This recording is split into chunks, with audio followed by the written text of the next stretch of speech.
لوگوں کی نگاہوں میں ہم اچھا بننے کی کوشش کرتے ہیں، تو ہمارے اعمال کا رخ کیا اللہ کو راضی کرنا نہیں ہونا چاہیے؟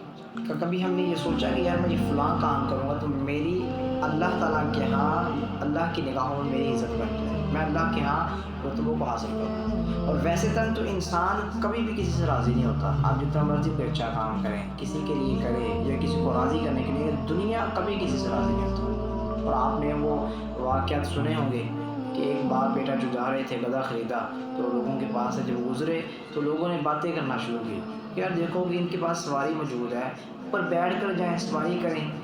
تو انہوں نے کہا یہ بات تو بالکل ٹھیک ہے، باپ نے اپنے بیٹے کے اوپر بٹھا دیا، وہاں سے چل دیے۔ جب آگے والی بستی کے پاس سے گزرے تو لوگوں نے پھر باتیں کی کہ یہ دیکھو جی بیٹے جو ہوتے ہیں اپنے ماں باپ کے لیے سب کچھ قربان کر دیتے ہیں، اور اس یہ اوپر بیٹھا اور باپ بیٹے نے کہا یہ بات تو بالکل ٹھیک کہہ رہے ہیں۔ اب لوگوں کی باتیں ہیں نا، لوگ کب بھی کچھ کہہ رہے تھے، اگلے والی بستی کچھ اور کہہ رہی ہے، تو ادھر اس نے کیا کیا کہ باپ کو اوپر بٹھا دیا۔ جب اگلے والی بستی کے پاس سے گزرے تو لوگوں نے پھر باتیں کی، اس نے کہا کہ ماں والدین جو ہوتے ہیں اپنے بچوں کے لیے سب کچھ قربان کر دیتے ہیں،